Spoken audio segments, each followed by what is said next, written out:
बलिदानों की बेटी पर था आजादी का तंत्र मिला, जो शोणित से लिखा गया था ऐसा पावन ग्रंथ मिला, ऐसा पावन ग्रंथ मिला। भारत के बेटों ने थे जब अर्पित अपने शीश किए, भारत के बेटों ने थे जब अर्पित अपने शीश किए, भारत को तब जाकर के एक स्वर्णिम सा गणतंत्र मिला, एक स्वर्णिम सा गणतंत्र मिला।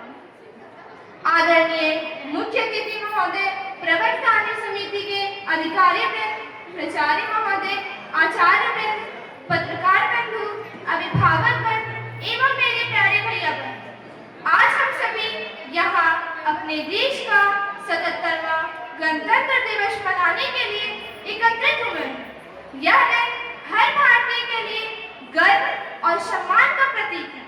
26 जनवरी 1950 को ही हमारे देश का संविधान लागू हुआ था और भारत एक संप्रभु, लोकतांत्रिक और गणतांत्रिक राष्ट्र बना था।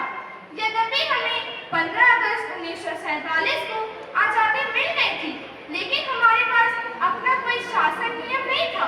Doctor B.R. अम्बेडकर की अध्यक्षता में प्रारूप समिति ने 2 साल 11 महीने और 18 दिन की कड़ी परिश्रम के बाद दुनिया का सबसे बड़ा लिखित संविधान तैयार किया। 26 जनवरी का दिन भी इसलिए चुना गया क्योंकि इसी दिन 1930 में पूर्ण स्वराज की घोषणा की गई थी। हमारे संविधान में समानता, स्वतंत्रता और न्याय का अधिकार देता है।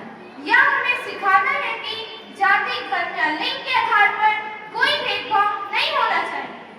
आज एक आम नागरिक से लेकर राष्ट्रपति तक हर कोई संविधान के दायरे में आता है। यह वह शक्ति है जो भारत को विविधता में एकता वाला देश बनाए रखती है। आज 2026 में भारत दुनिया की सबसे बड़ी अर्थव्यवस्था बनने की ओर अग्रसर है। तकनीक, अंतरिक्ष जैसे गगनयान मिशन और बुनियादी ढांचे वाले क्षेत्र में हमने अभूतपूर्व प्रगति की। डिजिटल इंडिया और आत्मनिर्भर भारत के संकल्पों ने देश के युवाओं को नई दिशा दी।